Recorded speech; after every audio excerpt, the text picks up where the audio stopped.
Christopher Grosjean. So, please, Christopher. Well, it's certainly a pleasure to be here. And so I would like to thank the organizer and also the BASIS Foundation. So I think, the purpose of theoretical physics is always to push the frontier, and I think this foundation is here also to push the frontier of science. So that's certainly a unique moment in the history of physics, at least in Russia, right? So I've been asked actually to give you an introduction to the Standard Model and also maybe of physics beyond the Standard Model. So of course, physics beyond the Standard Model doesn't exist yet. So we have plenty of good ideas, and the rule of the game is actually to find out which of these nice ideas is actually correct and will describe nature. It exists, but simply we didn't find it. So, I mean, first of all, I don't know exactly how many of you are theorists and experimentalists. So, I don't know, maybe the theorists can raise a hand. Okay. Good. And the other are doing some LHC experiment, or is there anything else beyond LHC? Hypercolor. Hypercolor, okay. Good, so I will try to adjust the level of the lectures such that everybody can understand at least part of the lectures. But certainly if what I'm going to say is very well known by all of you, I mean, don't hesitate to stop me and say, okay, you can accelerate and skip some part, right? And then we can go into more details on other stuff. So I will focus mostly actually on the electric part of the Standard Model. So there is also the other part, which is QCD, which is, I mean, well known and well tested. I mean, good description at the LHC. But I would say that maybe there have been not so many, improvement in the understanding of QCD. So people have been able to add, some higher order correction, but fundamentally there's nothing really new. While in the electric sector, there have been this discovery of the Higgs boson. There's been a big change in our understanding of nature. Yes, absolutely. Kevin will do. And certainly is much more an expert on QCDs than me. So for the electric theory, so everything started actually by the observation of beta decay. So beta decay is just the transformation of a neutron into a proton inside of various nuclei. So for instance, you can take a potassium atom, potassium nuclei, with 19 protons and 40 nucleon in total, and this will spontaneously decay, for instance, into calcium, Ca plus, with 20 number of protons and always the same number of nucleons. So nucleon is proton plus neutron, with the emission of with an electron. And there are various examples of this beta decay, right? For instance, you can have the copper that decay into zinc, just you gain an electron, or you can also have simply hydrogen decaying into helium plus electron. So 1, 3, and 2, 3. So in all of this reaction, actually, you can really describe something like a nucleon decaying into a proton plus an electron. And of course, this is a two-body decay, right? Apparently, that's what was observed, right?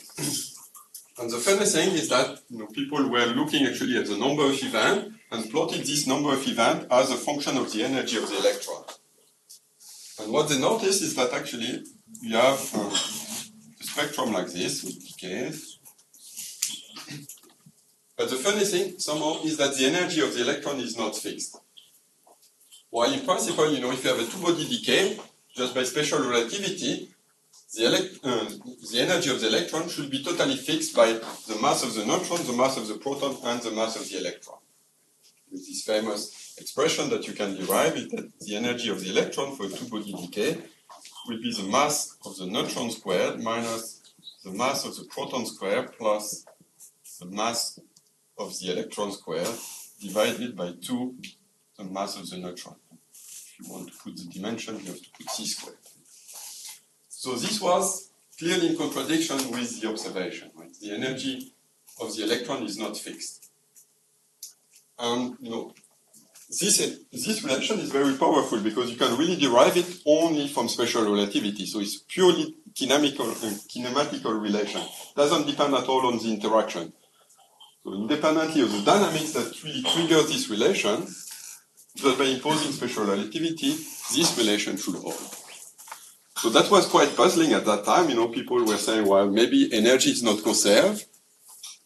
Or maybe indeed, you have a violation of special relativity. Right? And at the end of the day, the explanation actually was much simpler than that. Right? You don't have to give up on kinematics. The only thing that you have to add is actually an extra particle. So actually this beta decay is not a two-body decay, but it was assumed actually by Pauling in 1930 that there is an extra particle that appears into this decay. And you know that nowadays, this extra particle is nothing else than the neutrino or the antineutrino. In this case, now you have a free body decay, and in free body decay, the energy of the particle are not fixed by the mass and can vary. There is only a maximum energy with the electron which is related to this. So here the spectrum should end, right? And you can really notice experimentally that the end of the spectrum actually agrees very well with this relation.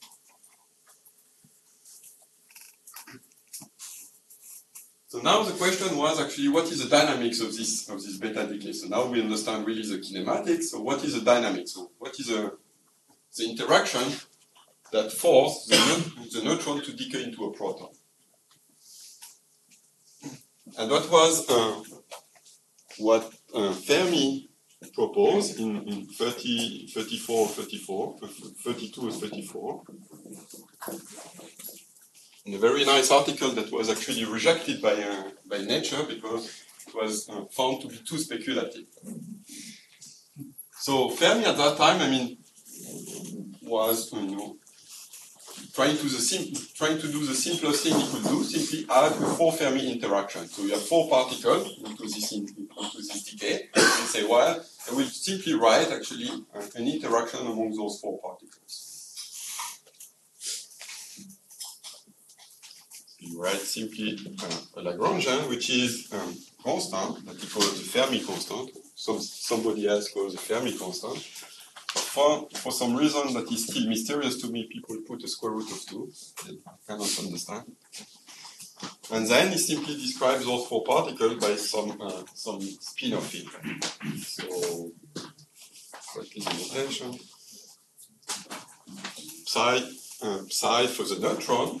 Even though they are not, we know nowadays that they are not elementary particles, but you can still describe them by some Dirac field, if you want.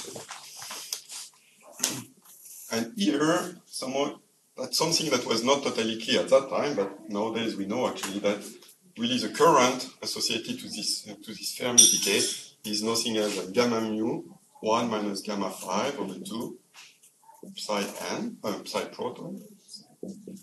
So that's the hadronic part of the current, and then there is a fermionic part. So this is product times the same thing for the neutrino, psi of the neutrino or the antineutrino, gamma mu 1 minus gamma 5 over 2 psi of the electron. And somehow this Lagrangian was simply built in analogy with QED, the QED interaction, where, for instance, you have scattering of 2 electrons. You can exchange a photon.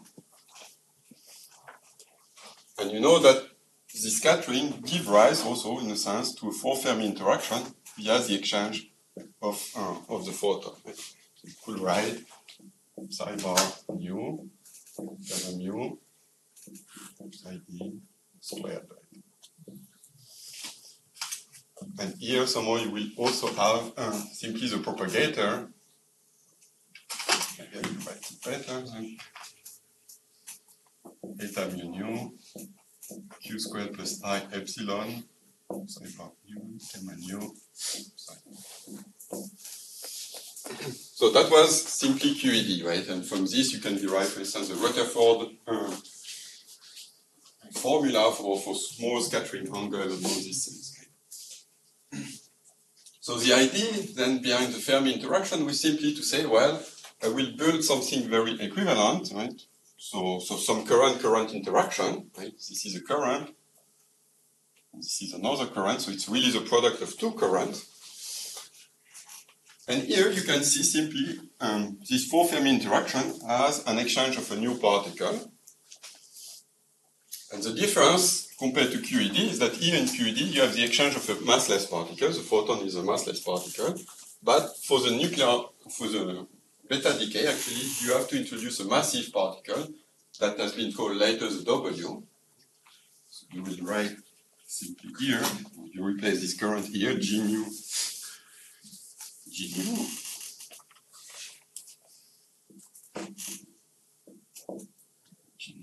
And you introduce a massive particle.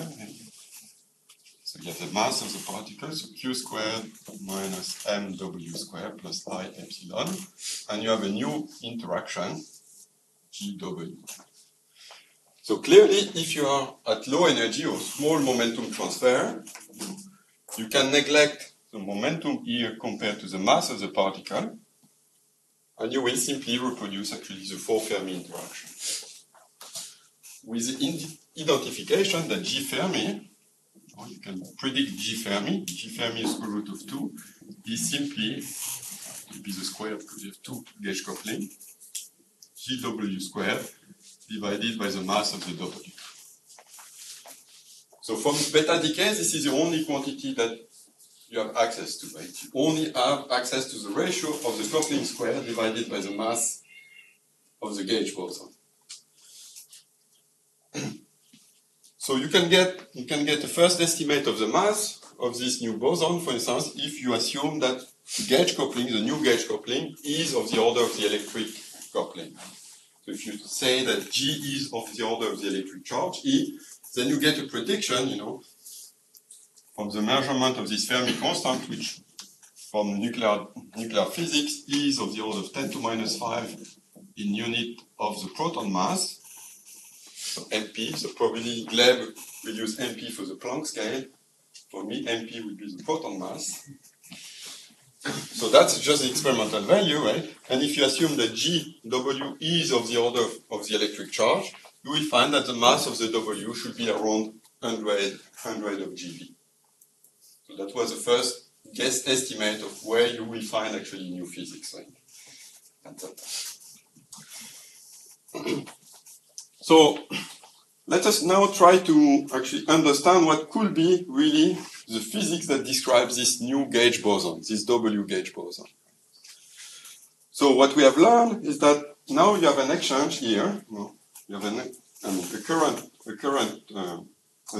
charge current, right? So you have a neutron that transforms into a proton by exchanging a W. Electron and neutrino. So this means since now the neutron has an electric charge 0 and the proton has an electric charge plus 1, necessarily the W in this diagram, okay, if all the particles are outgoing, the W should have an electric charge minus 1. And since it carries an electric charge, it should couple actually to the photon. The photon always coupled to every object that carries an electric charge. So you know, from this diagram, you know automatically that you expect actually an interaction between W, and the photon. So this means that you have to deal with a non-abelian gauge interaction, because you have the gauge bosons that are interacting with themselves. Contrary to the photon doesn't interact with itself simply because the photon doesn't carry an electric charge. But if you have interaction or self-interaction of the gauge boson, this means that you have to deal with a non-abelian interaction.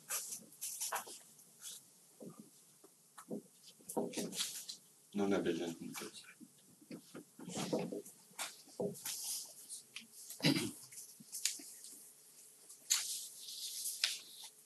So, at this point, the question is actually, what is this gauge group that should describe the interaction of the photon and the W, right? So what do you have at your disposal at the moment, right? You want certainly to build a theory that will describe, let's say, the W plus and minus, just by charge conservation. If you have the W plus, you should have the W minus just for antiparticle, let's say. You have the photon. And what else? So you certainly want also to include the electron and the neutrino into an irreducible representation of this gauge group, right? Simply because they interact with the W. So the simplest thing that you can start, the non-abelian interaction that will describe those particle content could be, for instance, SU2, or you could think of SU1, comma 1, or you could also have E2 gauge group, right? An exceptional gauge group. For some reason, actually, this is a non-compact group, so you don't have, finite dimensional unitary representation. So this was quickly discarded, right? And the same thing here. Actually, I think for E2, the only finite dimensional unitary representation actually is a trivial one. So it has only one element. So it cannot be describing also this particle group. So people then focused a lot on SU2, which was the simplest and maybe the minimal explanation of this beta decay. And this is actually what is called the Georgi-Glashow model.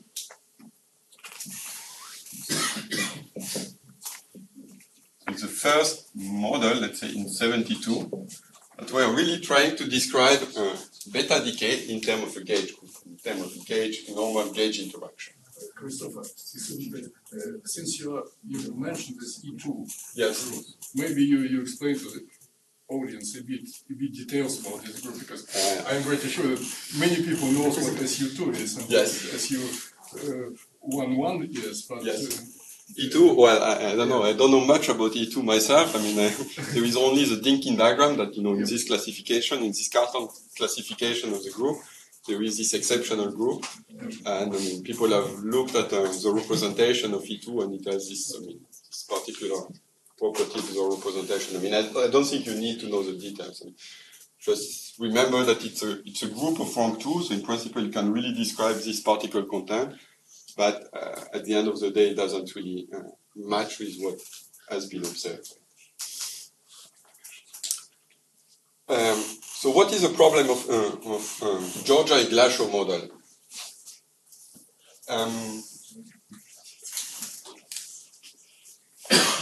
The problem is somehow that this model predicted actually some extra particle matter. Right? So in addition to the neutrino and the electron, you were expecting an extra particle, and this extra particle hasn't been observed. So why do you expect an extra particle? It's simply because you want somehow the trace, the trace of the generator has to vanish, right? So SU2 group. So here, the question, SU2 is broken, certainly to U1, and the question is, that will describe the photon, and you would like to identify, let's say, the electric charge as one generator of SU2. So you can, for instance, choose your representation or your direction of SU2 in such a way that the electric charge is equal to T3, the third generator of SU2. But then you know that for any irreducible representation, the trace of T3 has to vanish. So the sum of the electric charge into the irreducible representation have to vanish. So now if you look at this electron and the neutrino, you see that the electron has an electric charge -1, the neutrino has an electric charge 0. So clearly you see that there is something missing actually to make sure that the trace of the electric charge in this representation is vanishing. So this means that in the Georgi-Glashow model, you expect a new particle to actually complete this irreducible representation. And this should have an electric charge +1, 0 and -1. So that was the first attempt, let's say, to really describe nuclear beta decay in terms of a gauge theory. And the prediction of this Georgi-Glashow model is that you expect some extra matter. by consistency, of your description, you really expect to observe new extra matter in addition to what was observed or discovered before.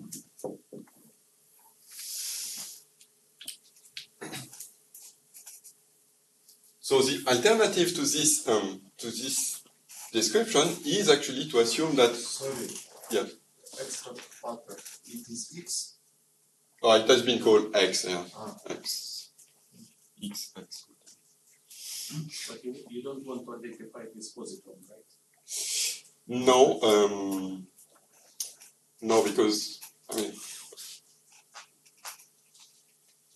the positron is the antiparticle of the electron, right? So you shouldn't include both the particle and its antiparticle in the same time.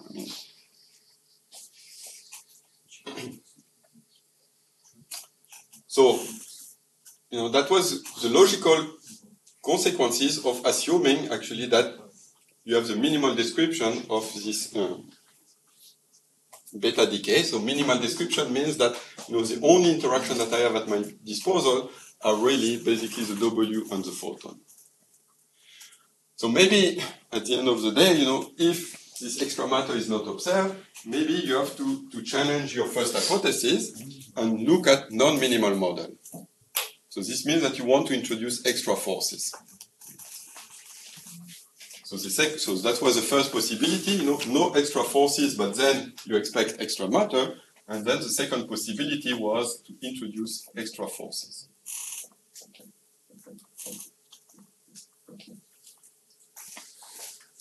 So clearly, the next thing that you can think of after SU2 is to add the simple U1. So you will consider SU2 cross U1. You will always go by step and try to increase the complexity of your model.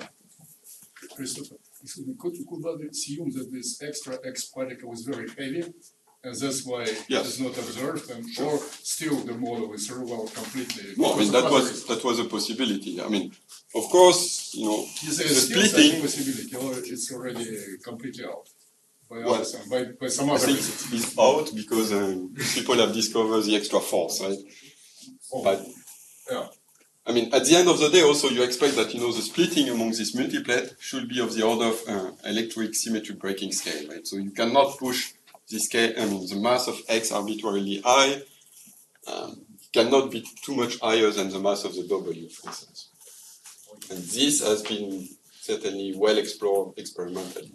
It means that it cannot be observed in high energy scale. Well, it could. That was a consistent model, right? That could have been the description of nature. That would have given a fully consistent description of beta decay. Except that it seems that that's not the solution that nature has chosen. Chosen, instead of adding this extra matter, has decided to add an extra force. So now the question is how you want to embed the electric charge into this SU2 cross U1, right? So you could say, well, maybe the electric charge will be identified with T3 of SU2, right? But then you are left again with the same problem as before, right? So it doesn't work. Or maybe Q is actually the generator of the extra U1, right? That we call hypercharge for a reason that will become clear.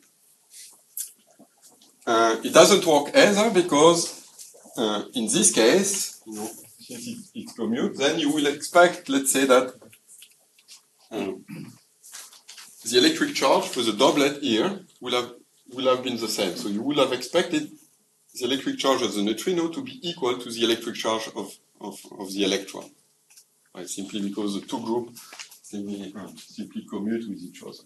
It's a direct product. So it's a tangent product or is it a direct product? It's a direct product, let's say. I don't know. For physicists, I don't know.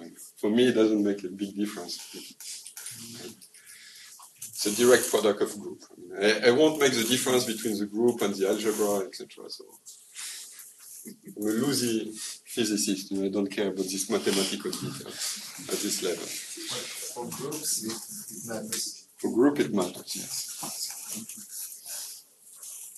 Okay, so that doesn't work again because the electric charge of the neutrino is different than the electric charge of the electron. then you are left, with the possibility, which is actually that the electric charge is simply a linear combination of two generators, of SU2 and U1. And again, up to a normalization,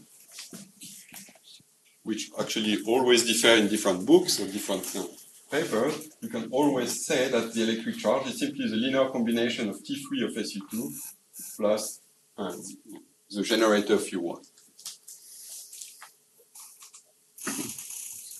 And this actually works fine. I mean, you can now really classify all and derive all the quantum numbers of all the particles of the standard model under SU2 and U1. I won't do it in detail here. So, but one prediction of this model now is that you should expect actually an extra gauge boson.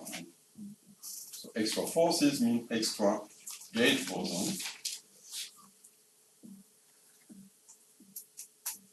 That you can call the Z gauge boson. And this Z gauge boson actually mediates some neutral current, right? Contrary to the W, so W changes the electric charge. The Z gauge boson should actually mediate a neutral current. So in addition, let's say, to the neutral current associated to the exchange of the photon, you have an extra neutral current, which is just the exchange of the Z gauge boson. So, around the 70s or early 80s, the question was actually how to make experimentally the difference between those two possibilities. So people have tried to search for this extra matter. They look at, at the collider experiment. They didn't find it. And then the next question was actually how to find this extra gauge boson. So you want to identify an extra neutral current, but the problem is how to make the distinction between the photon and the Z gauge boson experimentally. So you would like maybe here, to identify the particle which is sensitive to the interaction with the Z boson, but which is not sensitive to, let's say, to the exchange of the photon. So we are looking for a particle, that doesn't carry any electric charge, but that will couple to the Z. And one obvious candidate is actually the neutrino itself, right? So you want to use a neutrino actually to prove that there is a Z boson, a new neutral current. So the idea was actually to look at the scattering of a neutrino against an electron. In order to prove this, you want to look at the scattering of an electron on a neutrino. And indeed, in this case, you have the exchange of the Z boson, right? So you have the neutrino here. Neutrino. You have the exchange of the Z boson. Yeah, for some reason that I didn't have time to explain, people understood that there were more than one neutrino, right? Just by conservation of a different number of electron and muon, etc., they understood very well that there were more than one neutrino, right? Because they knew the electron, they knew the muon, and from that they understood that there were at least two neutrinos. And then later on, people have understood that there is also a third one. That's another story. So here there is certainly a flavor index associated to the neutrino.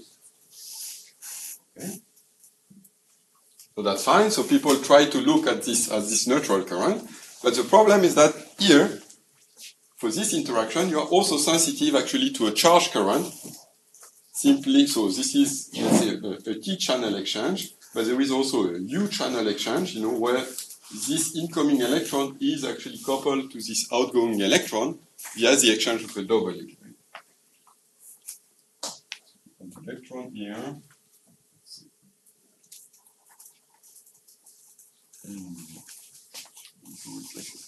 Too many particles.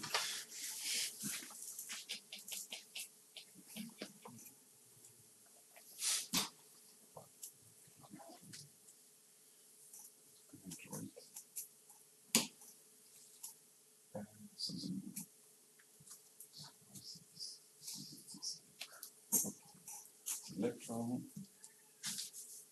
and here is the exchange of a W.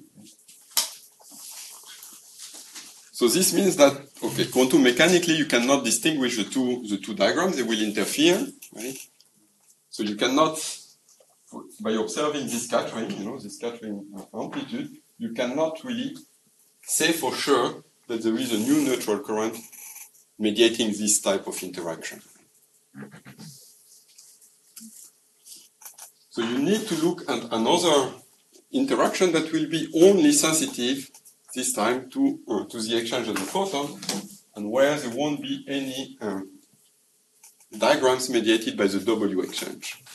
And for that, the answer was simply to look at of the scattering, this time not of a neutrino electron, but a muon electron, a muon neutrino. So mu on an electron going to mu an electron. And in this case, since actually the W conserves the flavor, you cannot have this type of interaction. They're only sensitive to the Z exchange. If you replace here the electron neutrino with a muon neutrino, you are sure that this diagram doesn't exist, and you are left only with these diagrams.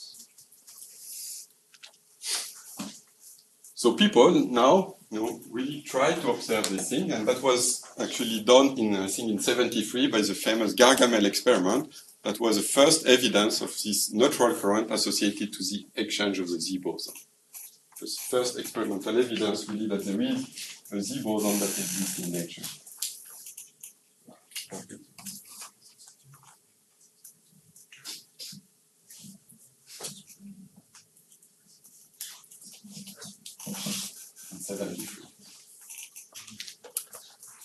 So of course this is only a description at tree level. Actually at the loop level, at the quantum level, you could actually generate also this scattering by an exchange of a loop of a W. Let's see if I can make it here. So you start with a muon electron, W. The W will couple to the electron. Neutrino.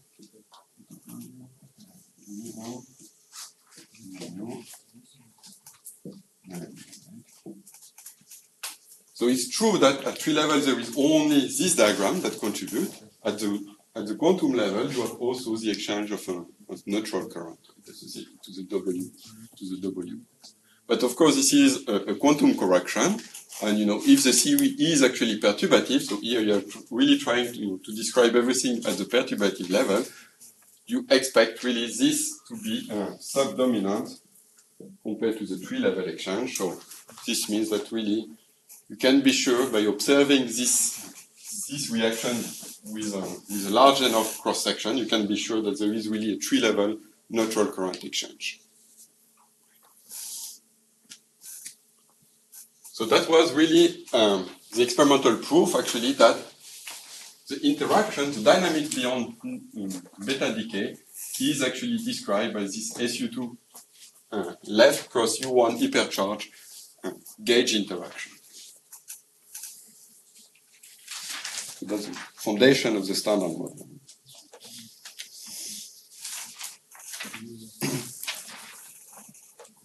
But of course, this is not the end of the story, because what people have learned in gauge theory is certainly that all the gauge bosons are supposed to be massless particles. That's probably what Gleb is going to tell you at some point in his lecture. The gauge interaction need actually a massless gauge boson. And this was not the case, here, because we were always taking the low energy limit, so you were sensitive really to the mass of the W, so people knew that the mass of the W was actually important, just by this estimate, let's say that you were expecting the mass of the W to be of the order of 100 GeV. Of course, people didn't really know what is the value of the gauge coupling, but a reasonable assumption was to actually expect a gauge boson of 100 GeV. So you have a gauge theory, SU2 cross U1, but this gauge theory has to be spontaneously broken, let's say, to a U1 hypercharge, electromagnetism, U1 hypercharge, and you need actually a description of this breaking of the gauge symmetry. And within quantum field theory, I mean, the way you want to describe this spontaneous breaking is via the Higgs mechanism. That's the thing that was proposed in '64 by, I mean, different group, and the one that became the most famous is certainly Higgs, Peter Higgs himself. And I mean, it was at that time it was a simple, maybe the simplest example, you know. So you always have to start with the simplest case, simplest realization, and if it works, then you are in good business. If it doesn't work, then you try to extend and go to the next to minimal model. So how do you want to break spontaneously the symmetry and give a mass to the gauge boson? Well, what you have to do is simply to introduce a scalar field, and this scalar field actually take a vacuum expectation value in such a way that this vacuum expectation value actually doesn't respect all, which is the symmetry of your Lagrangian. So are you familiar with the Higgs mechanism or not at all? A little bit, not so much. So the way you do it is that you introduce here, in this case, a doublet, a scalar field which is doublet under SU2. So it belongs to a representation to the doublet of SU2, and it has actually an hypercharge which is equal to 1/2. Right? So as I say, I mean, the electric charge, you know, is T3 plus the hypercharge. So doublet, so you expect a vector, so doublet is a two-component field, so you expect the upper component, so the upper component has T3 equal 1/2, plus the hypercharge which is 1/2, so you expect here to have a field which has an electric charge plus 1, and the lower component, T3 is minus 1/2, plus 1/2 for the hypercharge, so you have a lower component which is electrically neutral. So this means in particular that, you know, this field here can acquire a vacuum expectation value, and this vacuum expectation value, since it doesn't carry any electric charge, will be left invariant when you're doing an electric transformation. So this means that if you manage to give an expectation value to this component of the Higgs doublet, then you will break actually the SU2 symmetry to U1, SU2 cross U1. And this U1 that remains unbroken is really the electromagnetic transformation, is the one that is written in the other black box. And the claim is that this breaking, or if you want the vacuum expectation value of the Higgs field here, is all what you need actually to generate a mass to the gauge boson. So how can you understand that? So first of all, I mean, I need to explain how you are giving an expectation value to one component of the Higgs field. So this is possible actually if you write a potential for this Higgs doublet. So you have to write something which is invariant under the gauge transformation. So it has to be invariant under SU2 cross U1. And out of the doublet, you can construct a quantity which is invariant under SU2. It's also invariant under U1 because it's just actually H dagger squared is just H dagger H. Right? And if you want to put the indices, so this is H I complex conjugate times H I. Right? I is 1 and 2 plus or minus to the two components of the field. So this is certainly an object which is gauge invariant by construction, and I can write a potential of this form, which is, let's say, the motional potential that you can write up to a constant, an arbitrary constant, but okay, if you're doing quantum field theory, you know, without gravity, the constant doesn't matter. So I forget, I mean, we'll put all the constants in the potential to 0. And this is a motional potential that you can write, you know, which is renormalizable, so up to operator of dimension 4.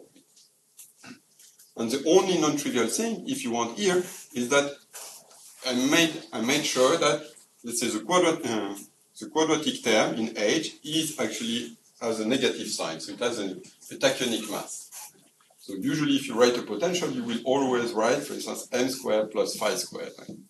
With the potential, with m squared being a positive quantity. So now, clearly, if you expand this, you know, because of this minus sign, the piece which is quadratic in the field will have a negative sign in front of the mass term. So this means that the potential, has really this form, right? So the origin is tachyonic. The sign of the quadratic list is negative. So in such a way that the potential has no minimum, or if you want the origin, the origin, h equals 0, or h0 equals 0, is not a minimum of your potential, but is a local maximum. So this means that the origin is actually unstable.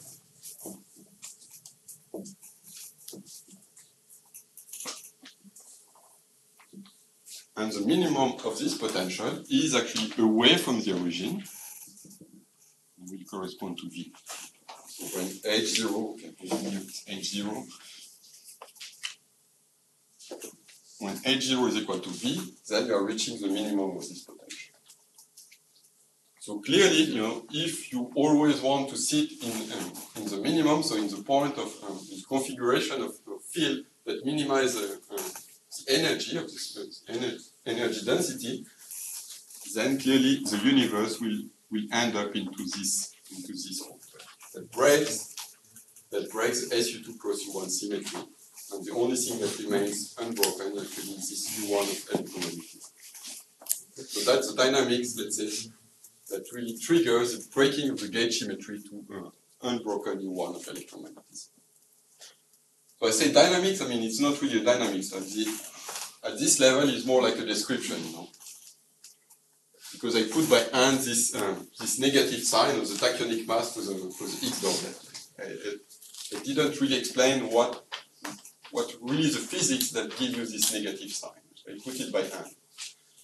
There are various types of dynamical models, that are really trying to explain why you actually have to have this negative sign in front of the mass term. But that's another story that's physically on the standard model. In the standard model, you just describe electroweak symmetry breaking by introducing by hand this potential. There are 3 parameters that describe the motional Lagrangian, which is renormalizable, and that leads to electroweak symmetry breaking. Okay. So now you're giving an expectation value to the X field, and I want to tell you that actually this expectation value will automatically generate a mass for the W and the Z. And this is, again, the simple consequences of the gauge invariance of your Lagrangian. The fact that if you want a theory to be invariant under the local transformation, so here SU2 and U1 will be local transformation. So the transformation that you will perform will be different in every point of space-time. So that's what is called the local transformation, the gauge transformation.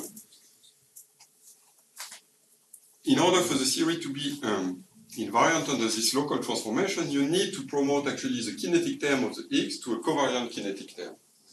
So instead of the usual kinetic term for a field that will look like this, you will actually write a covariant kinetic term that automatically introduces some interaction between the scalar field and the gauge boson. D mu H is a covariant kinetic term, so it's the usual kinetic term, minus some interaction with the gauge boson. So I say that it is a doublet under SU2. So you introduce the gauge boson of SU2, WA, the generator of SU2, which are related to the Pauli matrices, sigma A over 2 times H, and then it's also charged under U1 of hypercharge with an hypercharge minus 1/2. Covariant kinetic term is something like B mu H. So that this construction ensures that basically this kinetic term is invariant under the local transformation. Is it clear to everybody, or the first time that you see this covariant kinetic term? No. That says no. Okay, good. So here are the Pauli matrices. I mean, for SU2, you have 3 Pauli matrices. So sigma 1 is 1, 1, 0, 0. You have sigma 2, which is I minus I, and sigma 3, which is 1 minus 1. Then you have 4-gauge boson, right? So SU2 is dimension 3, so you expect 3-gauge boson. And U1 is dimension 1, so you expect a 4th-gauge boson. And almost those 4-gauge boson will actually describe, the 4-gauge boson that you observe in nature, namely the W plus and minus, the Z, and the photon. So out of this 4-gauge boson here, to introduce, you will do some linear transformation in order to go to the mass eigenstate basis that will describe what is observed in nature. So now you automatically see here that this covariant kinetic term actually contains a piece which is quadratic in the gauge boson. When you replace the X doublet by its vacuum expectation value, this is no longer a field, right? It's just a bed. So this means that this d mu h squared actually contains a piece which is quadratic simply in the gauge boson. And a piece quadratic in the gauge boson is nothing else than a mass. So this means that you are really obtaining the mass of the W and the Z from the covariant kinetic term of the XU. So you can write explicitly this mass term, that's what I'm going to do. Right. So let us write in the vacuum expectation value. So I replace automatically this X by its vacuum expectation value. So d mu H in the vacuum is equal to minus I over 2. So here I have W G times W1. So it's off diagonal. So the diagonal element will be GW3 mu plus G prime B mu.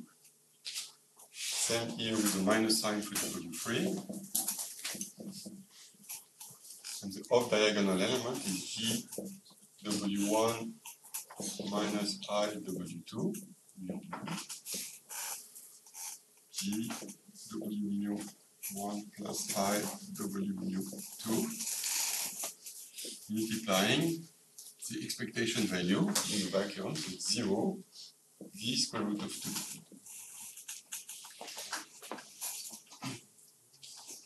V square root of 2 simply because in the vacuum H0 is equal to V over square root of 2. And what happened to H plus? Well, here in the vacuum, you can always do a gauge transformation in such a way that it's only H0 that acquires vacuum expectations. So, I mean, you cannot give a vacuum expectation value to H plus because this will write also U1 of electromagnetism. So you only want to give an expectation value to a field which is neutral under U1 of electromagnetism. And we can do it. Yeah, I mean, this potential is actually doing this, right? So the vacuum of this potential is exactly what you need. Okay. So now let us keep everything.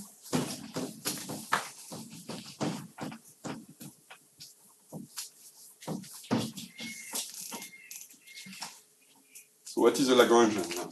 The Lagrangian is 1/4, right? So you need to take the square of these things, 1/4. Okay, well, maybe I can do one more step, multiplying this matrix by this simple vector, so it's minus I over 2. So this times this times this. Right? We have an element here, which is G W mu 1 minus I W mu 2. And V square root of 2, and the lower element is minus G W3 mu plus G prime B mu times V So you simply need to take the norm of this vector. It will be G squared times W mu 1 minus I W mu 2. The norm, so W mu 1 plus I W mu 2 and V squared over 2 plus the other element, just simply plus 1/4 minus G W mu 3 plus G prime B mu squared V squared over 2.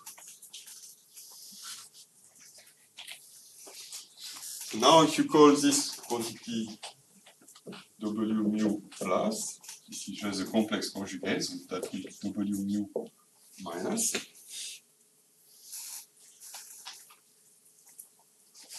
Maybe up to some normalization, so we put the square root of 2. And here, you can identify this simply as gauge boson up to normalization again, which is G squared plus G prime squared. It is just some linear transformation, right? So you want an object here to be canonically normalized, so you need to perform some rotation, so this will give you the normalization. So you see that this covariant kinetic term of the X field in the vacuum, right, is simply giving you the mass term for the gauge boson, which is 1/2 G squared 1/4 G squared V squared times W mu plus W mu minus plus 1/8 G squared plus G prime squared Z mu.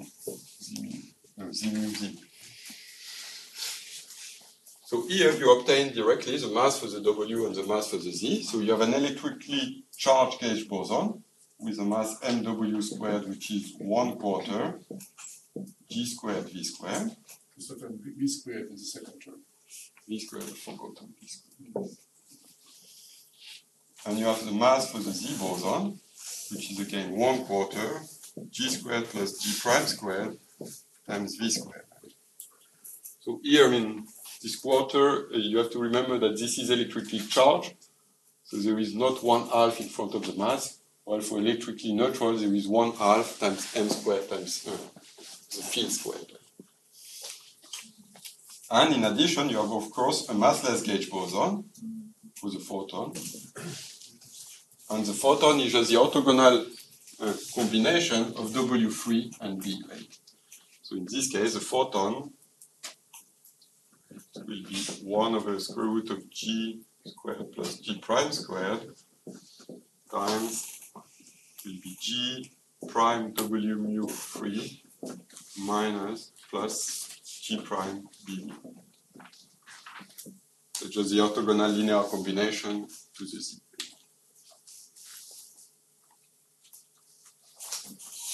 So that's really the spectrum that you obtain.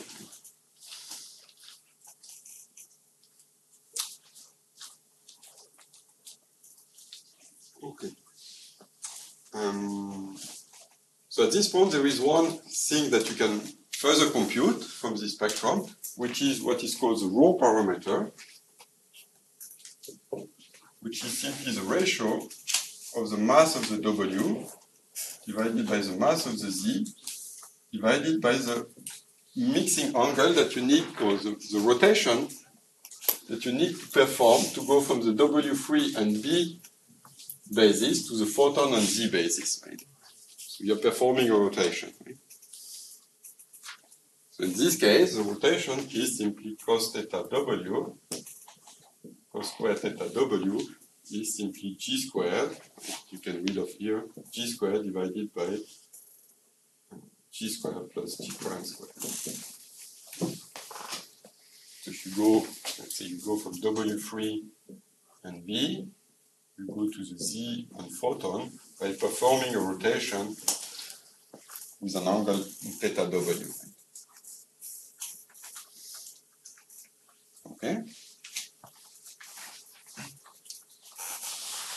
can compute this quantity, no? I mean, you have all the relation at 3 levels are needed to compute these things. So the mass of the W is 1/4 G squared V squared.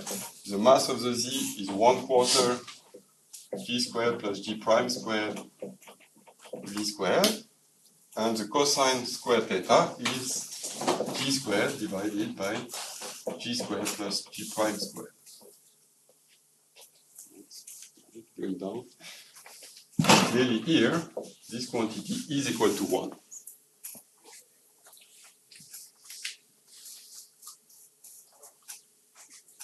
So it's a phenomenological observable that you can compute. It's a prediction of, let's say, of the standard model, or the simplest standard model in terms of X doublet. Compute the rho parameter, and you find that it is equal to 1. And what is the meaning of the rho parameter? It's a mixing, it's a mixing between the original gauge boson on your Lagrangian to go from the to the gauge eigenstate to the mass eigenstate basis.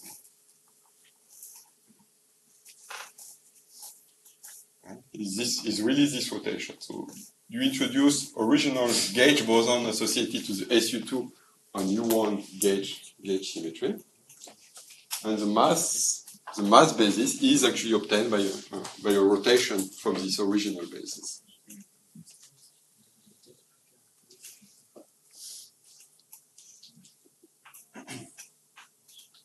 So you compute and you find that it is equal to 1.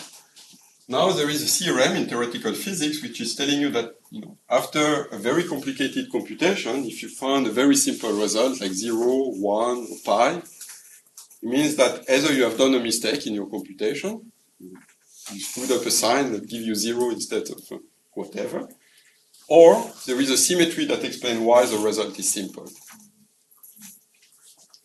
And clearly here, this computation has been checked many times and people didn't find any mistakes, so this means that there is actually a reason why the result is simple. So a reason in theoretical physics means that there is a symmetry. Physicists try to say that they understand something when they have identified a symmetry. So what is the symmetry behind this result?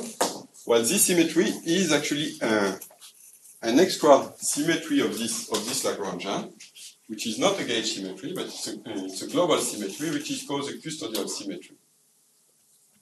That's a very important symmetry, that is usually not so much discussed in the book. When you read the standard model, people really insist on this local symmetry of the standard model, but they never discuss really the global symmetry, the global custodial symmetry. You will understand, as we are going to see in this lecture, this custodial symmetry is really important to actually understand the high energy behavior of the standard model. So how basically all these gauge bosons interact with each other, when you go to very high energy. Without the understanding that there is an extra global symmetry of this model, we wouldn't understand actually this high energy behavior. So what is this custodial symmetry? Well, it's coming from the fact that, you started with a doublet, a complex doublet of a scalar field. And a complex doublet means that you have introduced 4 real scalar fields. So here it's 2 complex scalar fields. So the complex scalar field is actually 2 real scalar fields, with the real part and the imaginary part. And well, it's kind of obvious when you're looking at this expression, for instance, of the X potential. This X potential is actually invariant under the rotation among themselves of the 4 real components. So if you want, obvious here, right? Here is simply H squared is simply H plus complex conjugate H plus H0 complex conjugate H0. Right? So it means that it's the real part of H plus squared plus imaginary part of H plus squared plus the same thing for the neutral component. Real part squared plus imaginary part of H0 squared. So clearly this expression is actually invariant under an SO4 symmetry. Right? You can really perform any rotation among these four real scalar fields, and the Lagrangian, in particular the potential, will remain invariant. So this means that this is a local symmetry of the standard model, but I have also a global symmetry, which is SO4. And actually SO4 is again, for myself, SO4 is the same thing as SU2 plus SU2. At the level of the algebra is the same thing. At the level of the group there may be a difference in it, but at the level of the algebra, SO4 is SU2 left plus SU2 right.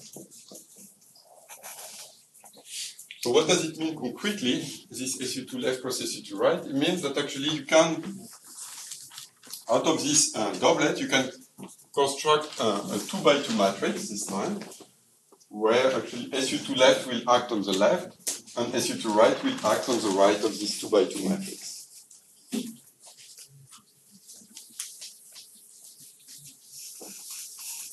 This is just to show you that you can understand, in very simple physical language, you can understand this mathematical relation between SO4 and SU2 plus SU2. So we'll construct phi, which is just I sigma 2H complex conjugate and H. So H was a two component vector. So now I add to this two component vector, I add another two component vector. So I obtain a 2 by 2 matrix.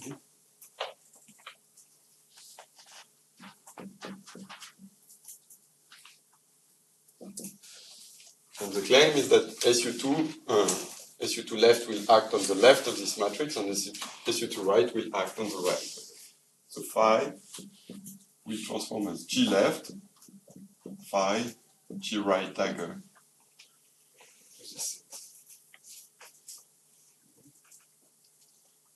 For instance, okay, let's write the correspondence between, let's say, H dagger and phi. So phi,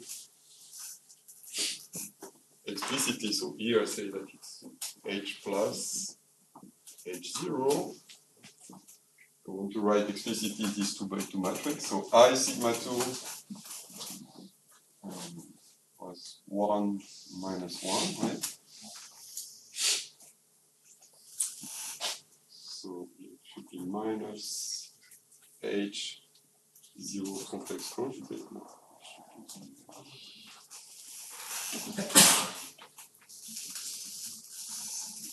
Minus H plus complex conjugate, right?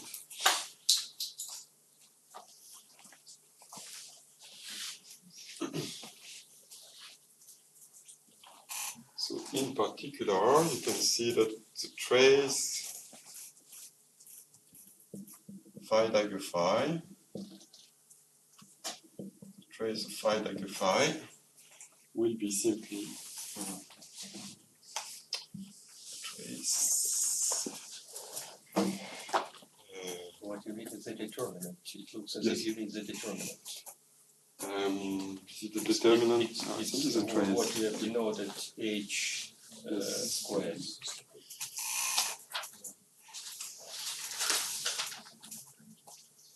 Well, yeah, I don't need to take the determinant. I just want to say that phi dagger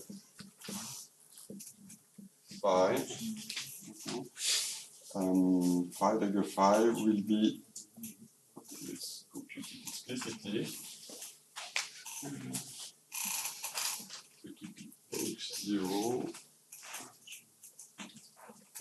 H0 dagger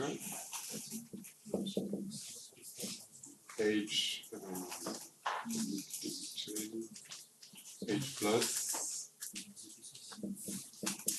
minus H plus dagger again H0 dagger H0 H plus minus H plus complex conjugate, and here if I haven't done any mistake, this will be H0 squared complex conjugate plus H plus squared, okay, this times this. Then the off diagonal element will be actually vanishing, right? It's H0 H plus minus H plus H0. And here of diagonal element is 0 again, and here the second diagonal element will be again h plus dagger h plus modulus squared plus h0 modulus squared. So you obtain that phi dagger phi is actually nothing else than h complex quantity h squared times identity matrix.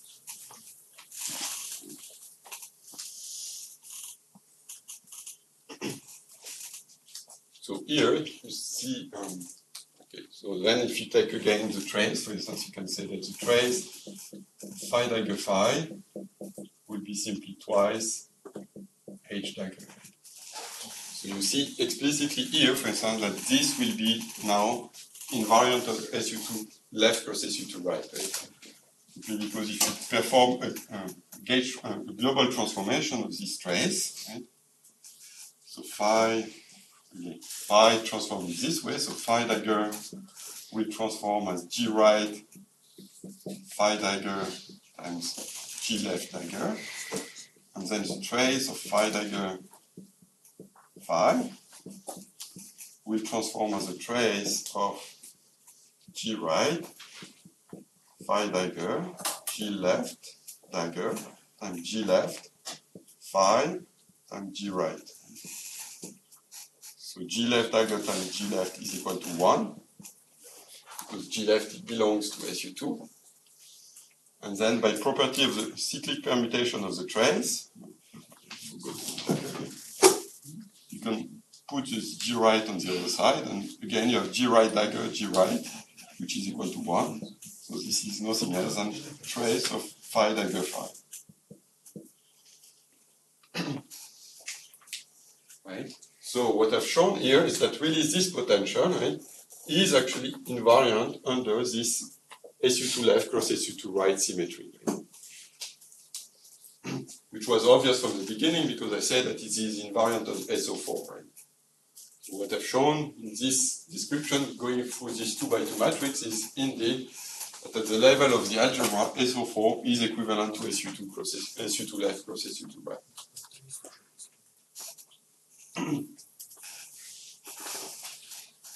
So that's the symmetry of the Lagrangian. Now I want to ask myself, what is the symmetry in the vacuum? So after H0 has acquired a vacuum expectation value. So again, I mean, as we have already seen, SU2 left is broken, right? SU2 left combined with U1 of hypercharge to give you the U1 of electromagnetism. But at the level of the global symmetry, there is actually an enlarged global symmetry that survives in the vacuum. And this unbroken symmetry in the vacuum, as it is obvious in this expression, right? In the vacuum, so when H0 acquires this expectation value, in the vacuum, phi is simply actually equal to V over square root of 2 times the identity matrix. Right? The only thing that takes the expectation value is H0, H plus is vanishing in the vacuum. So in the vacuum, phi is proportional to the identity matrix. And obviously, the identity matrix is invariant under this transformation, provided that G left is equal to G right. So in this vacuum preserves an unbroken global symmetry, which is G left equal G right. So you can use any SU2 transformation as long as you are performing the same transformation on the left and on the right, the vacuum will remain invariant. So this means that at the level of the global symmetry, this SU2 left cross SU2 right is actually broken to SU2 diagonal, or SU2 vectorial symmetry. Diagonal or vectorial means that you are performing the same transformation on the left and on the right. So that's a very powerful symmetry, right? Because you have really identified the symmetry of the vacuum. So in particular, the masses that you have computed here, the masses should respect this SU2 diagonal symmetry.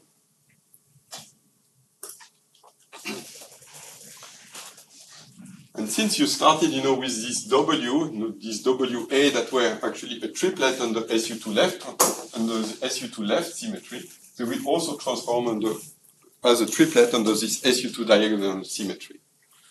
So this means that in the vacuum, you should find exactly the same quadratic term for W1, W2, and W3.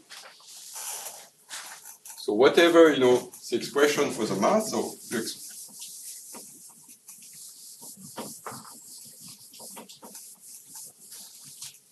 you have a Lagrangian in the vacuum that certainly can be written as 1/2 m squared times W mu1 squared plus W mu squared 2 plus a mass for the Z, half mz squared, something that contains actually the W3, right? Because the Z actually contains the Z, so the Z gauge boson squared. And the Z is cos squared theta W times W3. Plus a photon piece, right? Plus a beaming piece. But what this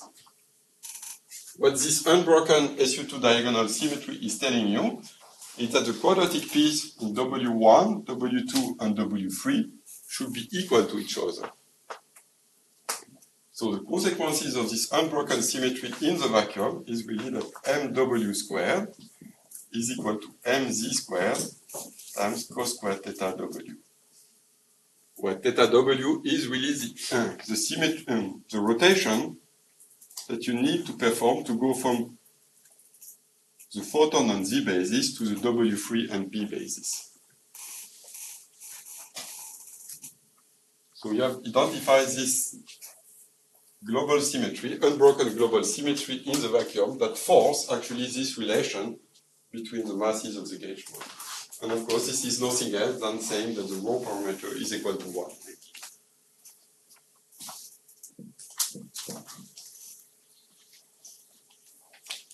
So again, this is not an accident, this is really the result of a symmetry, if you want.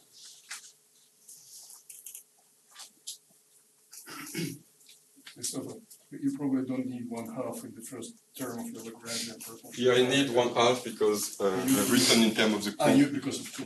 The real. Yeah. Okay. You don't need to put the 1/2 plus and minus. Makes sense. Right. Sorry. It's always confusing, going from real to complex. Right. That's right. Can you please repeat why W1, W2, and W3 must be equal? Well, simply because, there are a triplet representation of this SU2 diagonal. And since this is an unbroken symmetry, you should really find that in the vacuum, after the X has acquired its expectation value, you should see in the Lagrangian this explicitly, you should see this SU2 diagonal symmetry. And an obvious consequences of this SU2 symmetry is certainly that the quadratic piece for each of the elements of the triplet should be equal. Otherwise, the Lagrangian is not SU2 diagonal symmetric.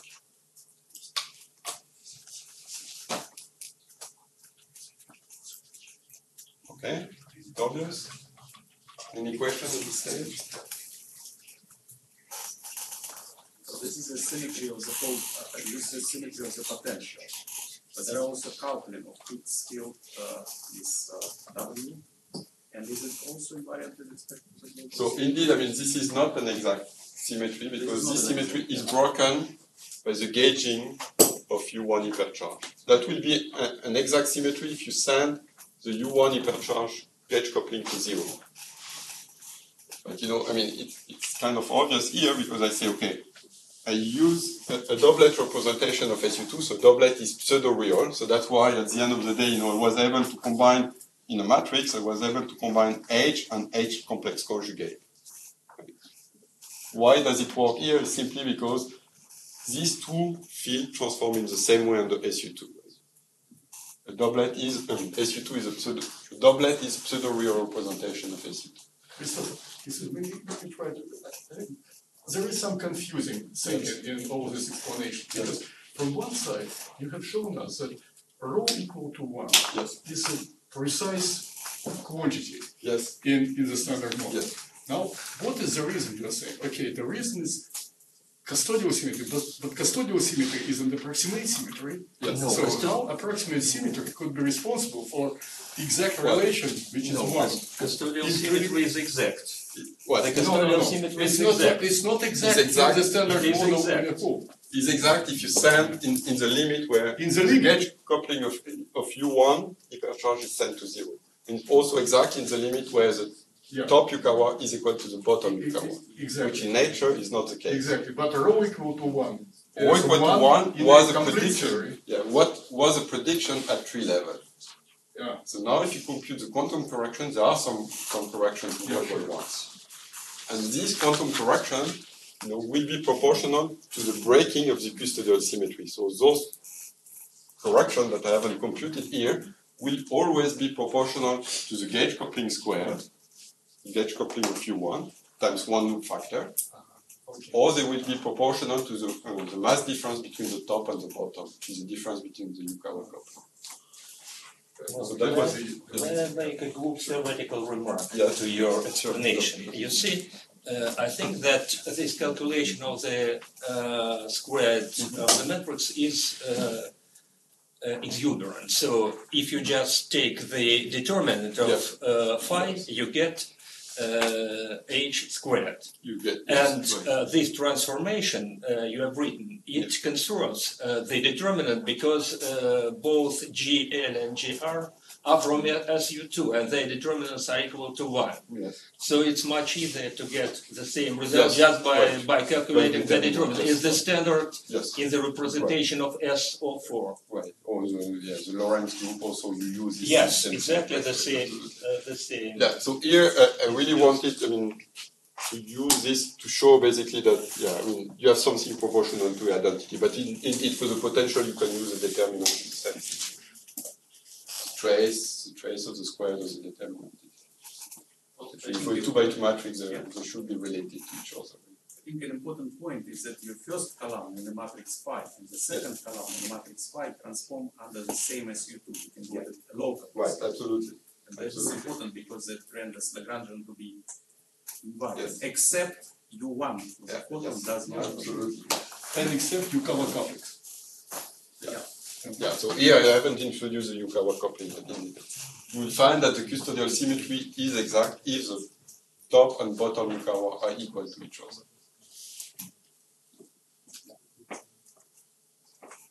Okay.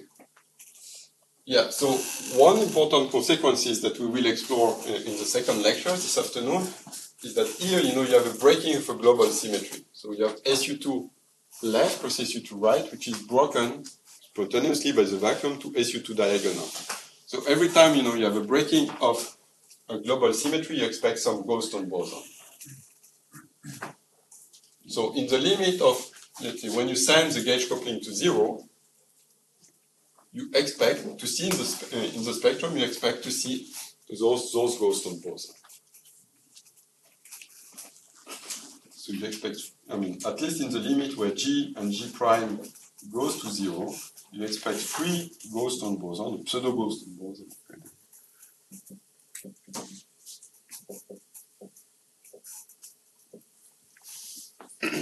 And these 3 ghosts on boson are actually describing the longitudinal component of the W and Z. So I need to give you an explicit counting of the number of degrees of freedom in the standard model, right? So let us do that. It's the right point to do this counting, basically.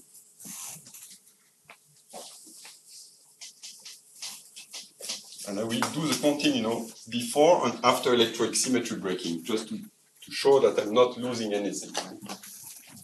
So it's just a reinterpretation of the degrees of freedom that are in the system. So before electroic symmetry breaking, so when V is equal to 0, what do I have at my disposal? I have the X doublet when I say X doublet, is at the end of the day 4 real degrees of freedom, right? 4 real degrees of freedom. And what else do I have? I have this WA, and I have the B mu, W mu A and B. Right? For A is equal to 1, 2, and 3. So I have 4 massless gauge bosons. And a massless gauge boson has 2 degrees of freedom, 2 real degrees of freedom. So at the end of the day, I end up with 12 real degrees of freedom.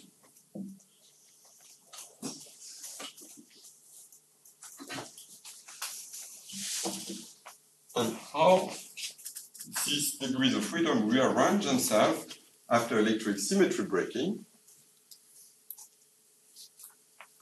And if you want, after the X mechanism, so certainly now I have the W plus minus and the Z that are massive gauge boson. The massive gauge boson has 3 real degrees of freedom. We will explain that in a moment. So it's 3 times 3. I have a massless photon. So I have 1 times 2.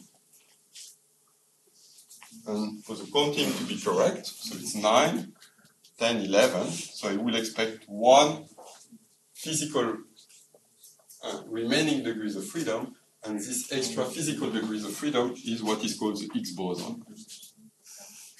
So the X boson is simply the fluctuation of the X doublet around the vacuum expectation value. Here it's only 1. At the end of the day, I have 12 degrees of freedom. So here the thing which is maybe not totally obvious is this longitudinal polarization of the W and the Z, or the polarization of a massive gauge boson.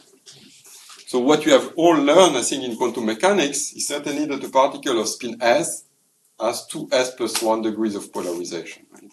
That maybe is the only thing that you have to remember from quantum mechanics. 2s plus 1 polarization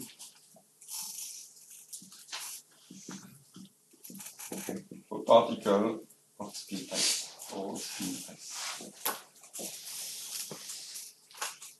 But if you have done some optics, this is in contradiction with the fact that the photon has only 2 polarizations, the 2 transverse polarizations. I'm sure they have all played, with laser and put some polarizer, and then you put 2 polarizer and you don't have any light after that. So you really have only 2 polarizations. You can get no light out of 2 polarizers if you put them perpendicular to each other. So the photon has only 2 polarizations, 2 transverse polarizations.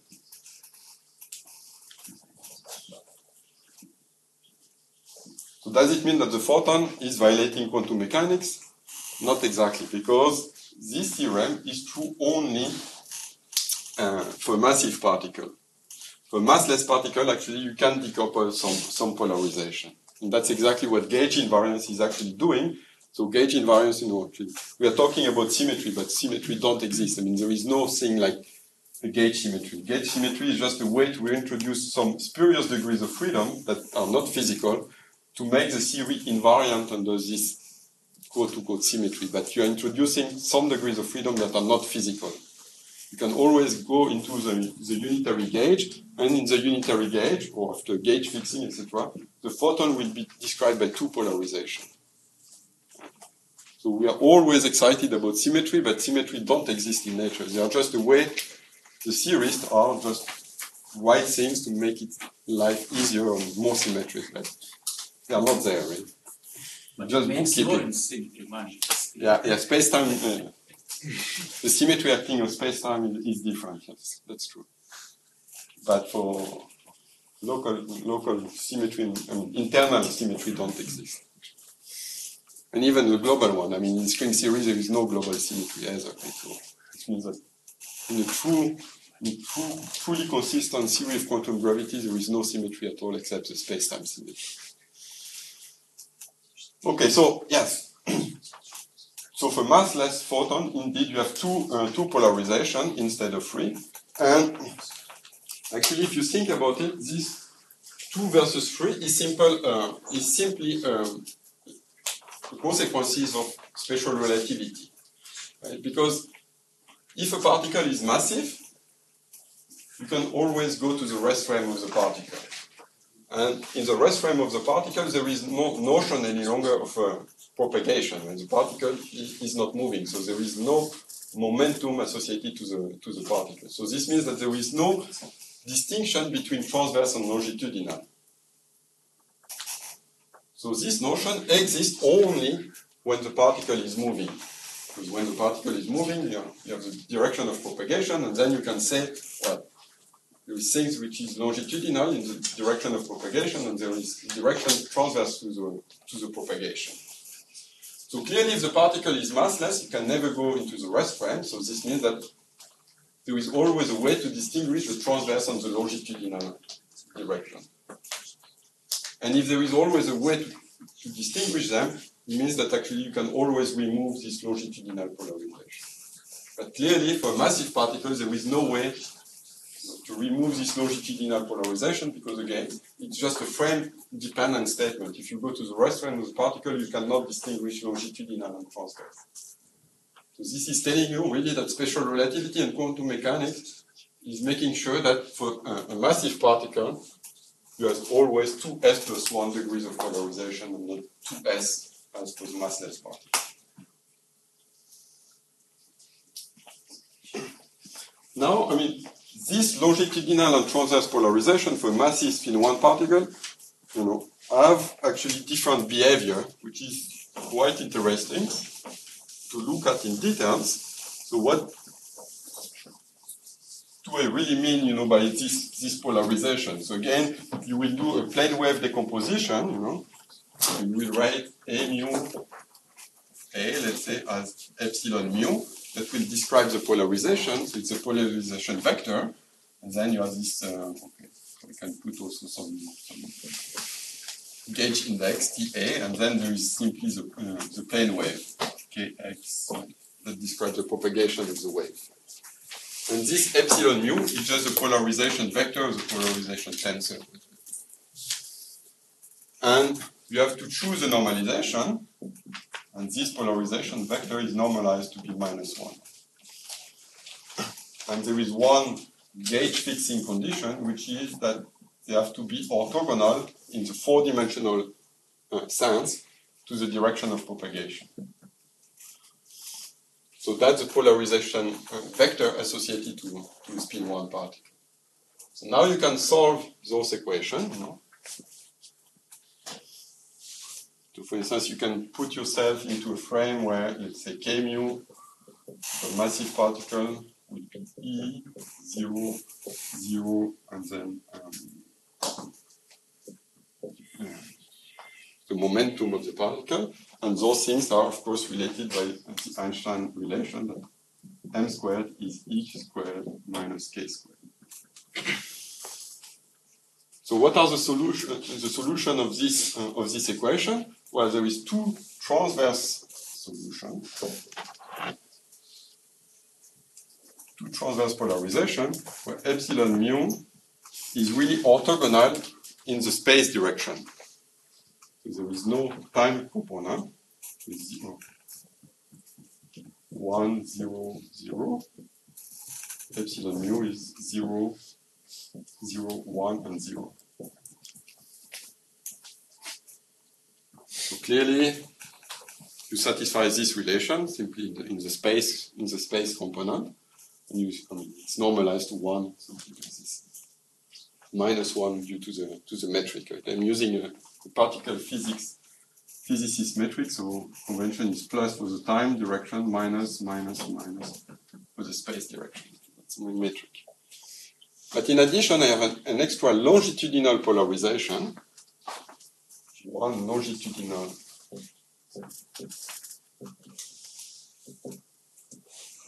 which is A mu is equal to K over M, 0, 0, E over M. Right? So we say longitudinal because now this polarization vector has some component along the direction of propagation in space. Right? So that's why we call it longitudinal. but still is orthogonal in the four-dimensional sense, right? Because if you take the product of this, so it's E times K minus K times E. So this relation is satisfied, right? And it's also normalized to 1, right? Because if you take epsilon mu, it will be K squared over M squared minus E squared over M squared, which is equal to 1 or minus 1, thanks to Einstein.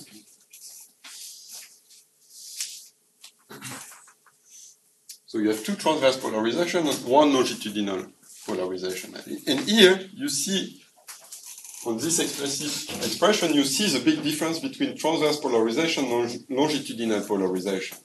That the transverse polarization, are constant, whatever the energy of the particle is. Right? But this longitudinal polarization has some component which is growing with the energy of the particle. So this means that if you go into a frame where the particle is very energetic, you will have a very huge component to this polarization vector. So this means that at high energy, somehow the only relevant degrees of freedom are really this longitudinal polarization. The transverse polarization remain constant, so they don't play any role.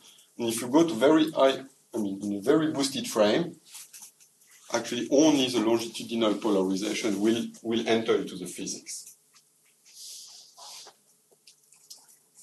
And what we are going to see this afternoon is that actually this longitudinal polarization is actually well described by this Goldstone boson associated to the breaking of the global symmetry. So this custodial symmetry, so the symmetry that survived the breaking of SU2 left plus SU2 right down to SU2 diagonal, is really what will describe the physics of this longitudinal polarization at high energy. So that's why it's really important really to identify this additional SU2 right symmetry, this global SU2 right symmetry. Otherwise, you don't really understand the Goldstone boson that I mentioned. You don't see where they're coming from. Okay, so I think we can stop here the lecture maybe. And then this afternoon we will study in more details really the physics of this longitudinal polarization and try to see that you need, again, new degrees of freedom to have a consistent description of this longitudinal polarization. Maybe some questions. Yeah, sure. Questions? Oh, don't hesitate. If you like, you can ask in Russian and someone will translate in English. If you don't like to ask in English, so ask in Russian. Can you please explain about introducing vacuum expectation value? Why? I see for water it's help us to do all these things, but why? Why? I mean, I think it's really the understanding somehow that the symmetry of your theory doesn't have to be the same thing as the symmetry of the vacuum. I mean, that's something that you are always experiencing in nature, right? I mean, you know that the symmetry of space-time is invariant under rotation, but in nature nothing is really invariant under rotation. There is always one direction which is privileged, even on Earth, right? I mean, Earth is not invariant under SO3. You have really space, the horizontal space and the vertical space. So it's a spontaneous breaking of SO3 down to SO2. So the vacuum doesn't have to respect the full symmetry of your interaction, of your theory. So it's a new tool that you can play with, and what people have realized that this spontaneous breaking of local symmetry then generates a mass to the gauge boson. And this is the only way how to generate masses. You can put them by hand, but it wouldn't work. Right? Yeah, okay. Maybe we can discuss. There is in principle all the way to make sense of a massive theory. Instead of introducing, let's say, a spin 0 particle, you could introduce an infinite tower of spin 1 particle. And then again, you will have what we are going to discuss. I mean, the cancellation of this scattering amplitude. So the scattering amplitude will remain finite. So this means that you will have a consistent theory again at high energy, at least at energy above the mass of the particle. But yeah, the most economical way is with the spin zero particle. And at the end of the day, I mean, it's nothing else than this counting degrees of freedom, right? I mean, the massive spin 1 has 3 polarization, so you need somehow to acquire one extra polarization, and this extra polarization is usually coming simply from a scalar field. So it's really a scalar field that has been transformed into the longitudinal polarization of a gauge field. Somehow, what's in language, that's what we say, that those gauge boson eat actually the Bose-Stone boson.